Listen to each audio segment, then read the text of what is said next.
दोस्तों आज हम एक्सप्लेन करने जा रहे हैं साल 2015 में आई ड्रामा थ्रिलर मूवी जिसका नाम था बैड सिस्टर। तो चलिए जल्दी से इस मूवी एक्सप्लेनेशन को शुरू करते हैं। तो दोस्तों मूवी की शुरुआत होती है एक जेसन नाम के लड़के को दिखाते हैं। जेसन को म्यूजिक काफी पसंद होता है जिसकी वजह से जेसन अपनी म्यूजिक वीडियोस को शूट करके सोशल मीडिया पर शेयर किया करता था। अब स्कूल की छुट्टियां खत्म हो चुकी थी, इसलिए जेसन और उसकी बहन जोई अपने स्कूल वापस आते हैं और यहीं पर हम सारा नाम की एक लड़की को भी देखते हैं जो कि जेसन को पसंद करती थी और जोई की रूममेट भी थी। जेसन के डैड जेसन को स्टडी पे फोकस करने के लिए कहते हैं, लेकिन जेसन सिंगिंग की दुनिया में जाने के सपने देखता है।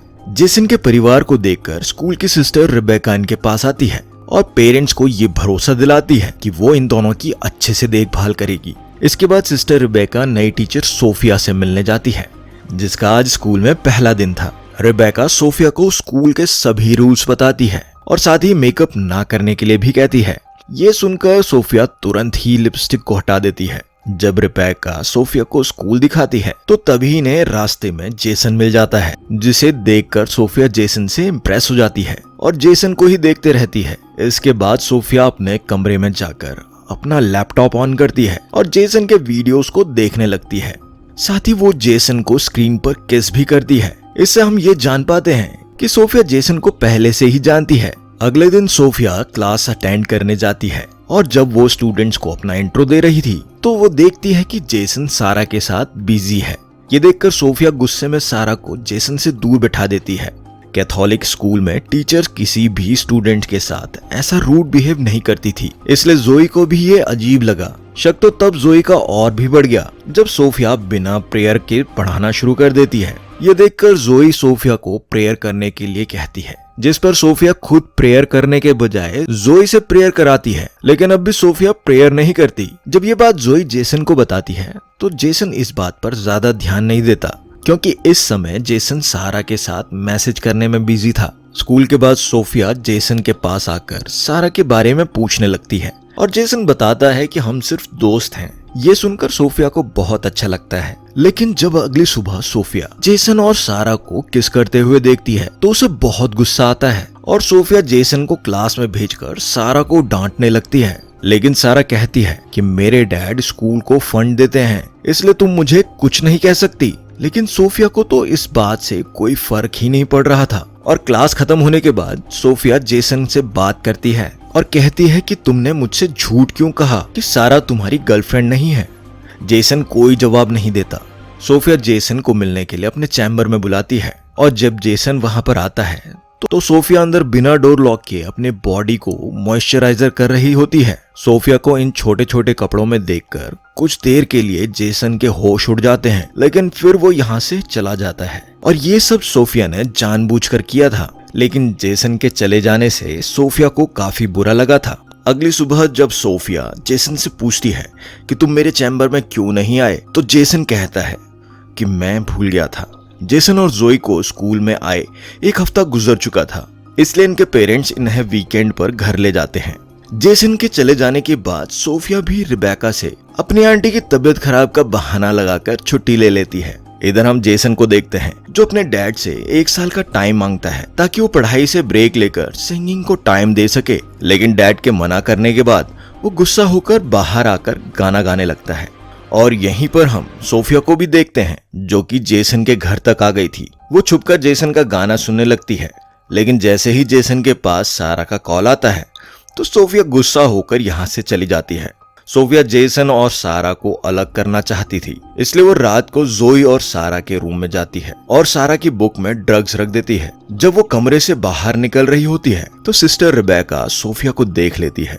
सोफिया रिबेका से कहती है कि मैं किसी आवाज को सुनकर देखने के लिए यहाँ आई थी। ये दोनों बात कर रही थी, तभी इनकी आवाज सुनकर जोई भी उठ जाती है और सोफिया की बात सुनकर उसे कुछ शक होने लगता है। अगली सुबह सोफिया सबको अपनी बुक खोलने के लिए कहती है और प्लान के मुताबिक सारा की बुक में ड्रग्स देखकर उसे स्कूल से सस्पेंड करवा देती है। इसके बाद सोफिया सिस्टर रिबेका से भी लड़के के रूम में तलाशी लेने के लिए कहती है।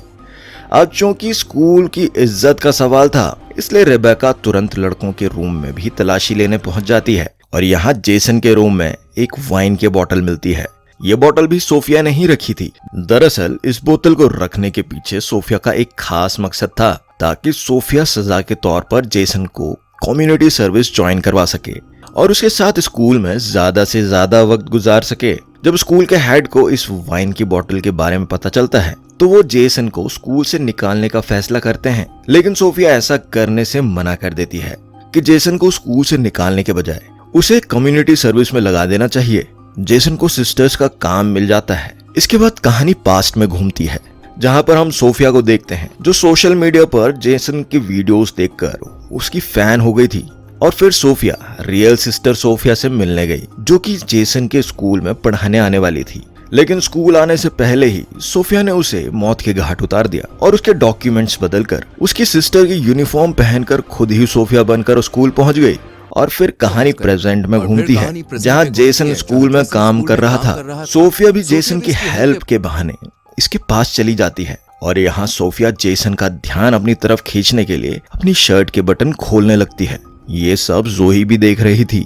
इसी रात सोफिया खुद पर कंट्रोल नहीं कर पाती और जेसन के कमरे में चली जाती है और चुपके से मोबाइल की रिकॉर्डिंग ऑन करके एक तरफ रख देती है। जेसन सोफिया को कमरे में देखकर पहले तो हैरान रह जाता है और सोफिया जेसन के करीब आकर उसे किस करने लगती है। पहले तो जेसन इसे पाप बताकर इसे मना कर देता है, लेकिन बाद में वो भी सब भूलकर सोफिया के साथ फिजिकल होने लगता है। अगली सुबह जेसन को अपनी गलती का एहसास होता है और वो चर्च में अपने पाप को फादर के सामने कन्फेस करने जाता है, लेकिन यहाँ पर फादर की जगह सोफिया होती है, जो कि जेसन की गोद में ही आकर बैठ जाती है और जेसन को किस करते हुए उसके साथ यहाँ भी फिजिकल हो जाती है। एक हफ्ते बाद जेसन वीकेंड पर अपने घर चला जाता है और यहाँ लंबे समय के बाद सारा जेसन को मैसेज करके पार्टी के लिए इनवाइट करती है। जेसन के जाने के बाद सोफिया भी स्कूल से निकल ही रही होती है कि तभी सोफिया रिबेका के साथ दूसरे स्कूल के फादर को देखती है। ये फादर रियल सोफिया को अच्छे से जानते थे और इसी बारे में वो रिबेका से भी बात कर रहे थे। ये सुनकर सोफिया घबरा जाती है और कहीं उसका सच सामने ना आ जाए, इसलिए सोफिया जल्दी से अपनी कार की तरफ जाने लगती है। लेकिन जब रिबेका उसे रोकती है तो सोफिया अपनी आंटी की तबीयत का बहाना फिर से बनाकर यहाँ से जल्दी से निकल लेती है। रात को जेसन अपने डैड से सारा की पार्टी में जाने के लिए कहता है, लेकिन उसके डैड मना कर देते हैं, जिससे गुस्सा होकर जेसन बिना परमिशन लिए ही सारा के घर में चले जाता है। यहाँ जेसन और सारा दोनों ड्रिंक्स करते हैं और फिर सारा जेसन को एक रूम में लेकर जाती है और उसे किस करने लगती है। तभी जेसन को सोफिया के साथ बिताए हुए वो पल याद आ जाते हैं, जिस वजह से जेसन सारा के साथ कंफर्टेबल नहीं हो पाता। अब वो एक बियर की बोतल लेकर यहाँ से चला जाता है। पुलिस जब जेसन को खुलेआम बोतल के साथ देखती है तो वो उसे गिरफ्तार करने लगती है, लेकिन तभी यहाँ पर सोफिया आ जाती है। पुलिस से कहती है कि जेसन मेंटली काफी डिस्टर्ब्ड है और पुलिस को अपनी बातों में उलझाकर जेसन को बचा लेती है। जेसन सोफिया को बताता है कि मैं ड्रंक होकर घर नहीं जा सकता। ये सुनकर सोफिया जेसन को होटल में ले जाती है और दोनों एक रूम में चले जाते हैं और वहीं दूसरी तरफ जेसन के पेरेंट्स को दिखाया जाता है, जहां जेसन की माँ उसके फादर को समझाती है कि हमें जेसन के इंटरेस्ट को नहीं दबाना चाहिए, हमें उसे एक मौका देना चाहिए और जेसन के फादर भी इसके लिए मान जाते हैं। इधर सोफिया जेसन के सामने अपने कपड़े चेंज करती है। अब जेसन को यहाँ समझ में आ गया था कि सोफिया उस पर नजर रख रही थी, इसलिए जेसन सोफिया पर गुस्सा करता है और उसके साथ फिजिकल होने से मना कर देता है। अब वो सोफिया को अकेला छोड़कर बाहर आ जाता है। जेसन के फादर जेसन को ढूंढते हुए उसके पास आते हैं और अपनी गलती के लिए उससे सॉरी भी बोलते हैं, साथ ही उसको सिंगिंग में आगे बढ़ने के लिए भी कहते हैं। ये सुनकर जेसन भी अपने फादर को गले से लगा लेता है।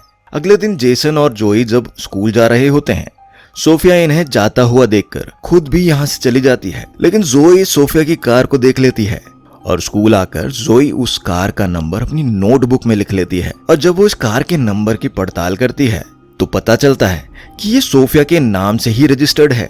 ये देखकर जोई को समझ में आ जाता है कि सुबह घर के बाहर कोई और नहीं बल्कि सोफिया ही थी। इधर जेसन अपने कमरे में जाकर देखता है कि सोफिया बेहोश पड़ी है, इसलिए जेसन सोफिया को माउथ टू माउथ ऑक्सीजन देता है और सोफिया को होश आ जाता है। लेकिन जब जेसन को पता चलता है कि सोफिया बेहोश होने का सिर्फ नाटक कर रही थी तो वो सोफिया पर बहुत गुस्सा करता है। इसके बाद जेसन जब स्कूल हेड से सोफिया की शिकायत करने के लिए जाता है तो सोफिया उसे ब्लैकमेल करने लगती है और इस दौरान उनके बीच जो कुछ भी हुआ इसको सबके सामने लाने की बात कहती है, जिससे जेसन डर जाता है अगले सीन में हम देखते हैं कि रेबेका सारा को फिर से क्लास में ले आती है। ये देखकर सोफिया रेबेका पर गुस्सा हो जाती है, लेकिन रेबेका सोफिया को ही डांट कर यहाँ से चली जाती है। सारा के स्कूल वापस आ जाने की वजह से सोफिया अपना कंट्रोल खोने लगती है और नहाते वक्त वो सारा को बाथरूम में ही मार देती है और ऐसा दिखावा करती है कि जैसे ये एक एक्सीडेंट था। इसके बाद सारा की बॉडी को पोस्टमार्टम के लिए भेज दिया जाता है।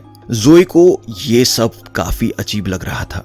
जेसन सोफिया के पास जाकर सारा की मौत के लिए उसे दोषी ठहराता है, लेकिन सोफिया मना कर देती है और जेसन को ब्लैकमेल करते हुए उसे उसका इंटीमेट वीडियो दिखाती है और कहती है कि तुमने सारा के लिए अपनी जुबान खोली तो मैं ये वीडियो वायरल कर दूंगी।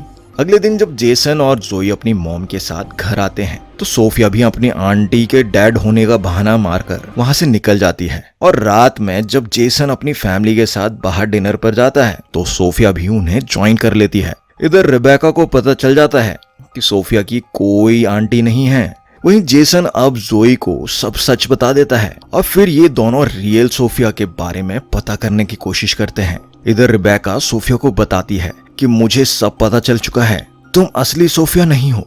इस सच को बताने के लिए रेबेका स्कूल के हेड के पास जाने लगती है कि सोफिया रेबेका पर हमला कर देती है। वहीं जेसन और जोई को सोफिया के कमरे में उसका लैपटॉप मिल जाता है जिसमें जेसन की वीडियो फुटेज थी और ये सोफिया नहीं बल्कि लॉरा थी। ये लैपटॉप लेकर ये दोनों चर्च में रेबेका को सब सच सच बताने जाते हैं और तभी यहाँ सोफिया यानी लॉरा आ जाती है। और अब हम लॉरा को देखकर समझ जाते हैं कि ये एक साइको है और वो जेसन से कहती है कि तुमने सारे गाने मेरे लिए गाए हैं, तुम मुझसे प्यार करते हो।